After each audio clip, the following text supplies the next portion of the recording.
Channel. ఈరోజు మీకు ఒక టేస్టీ రుచికరమైన పచ్చడి అండి. చాలా టేస్ట్ ఉంటుందండి. కాకరకాయ పచ్చడి అండి. కాకరకాయ పచ్చడి ఏంటనుకుంటున్నారా? టేస్ట్ మాత్రం సూపర్ ఉంటుందండి. ఒకసారి చేసి చూడండి, చాలా టేస్ట్ ఉంటుందండి. ఎలా చేయాలో చూద్దాం. పచ్చడి చేయడానికి నేను ఒక పావు కిలో కాకరకాయలు తీసుకున్నానండి.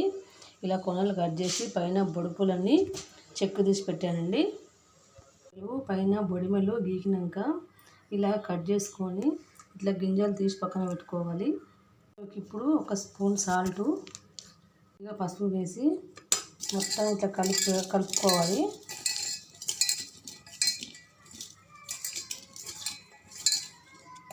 ఒక 10 నిమిషాలు పక్కన పెట్టాలి. టమాటాలు ఇలా 10 నిమిషాలు పక్కన పెట్టిన తర్వాత మంచిగా అంతా కలుపుకొని గట్టిగా పిసకాలి.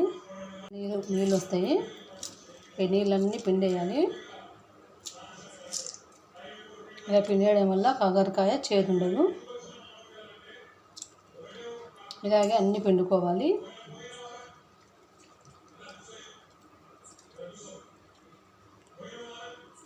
ఇలా వాటర్ వచ్చేస్తాయి. అవన్నీ ఇలా పిండి పెట్టుకున్నాక ఆయిల్లో ఒక 3 స్పూన్ల ఆయిల్ వేసి కాకరకాయ ముక్కలు వేయాలి.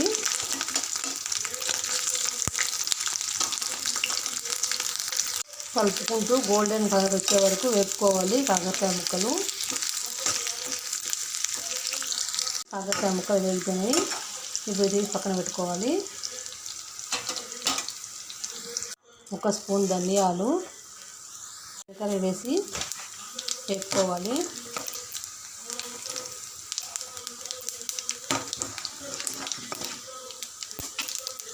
ఎండుమిరపకాయలు వేసుకోవాలి.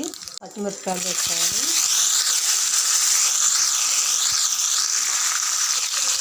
పచ్చిమిరపకాయలు వేగిపోయాక ఒక మీడియం సైజు ఉల్లిగడ్డ, ఒక పెద్ద సైజు ఉల్లిగడ్డ వేసుకోవాలి. 8 ఉల్లిగడ్డ రిబ్బలు వేసుకోవాలి. ఇంకా ఒక ఉసిరికాయ సైజు అంతా చింతపండు వేసుకోవాలి.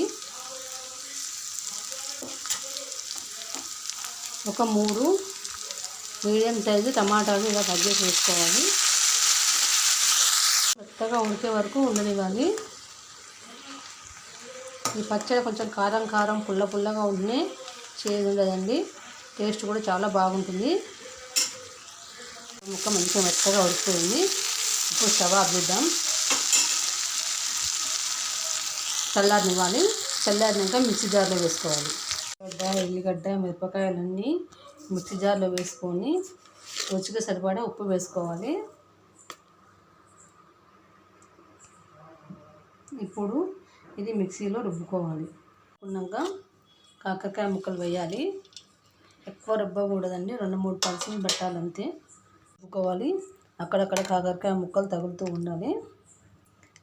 ఇది ఇప్పుడు పోపు చేసుకుందాం.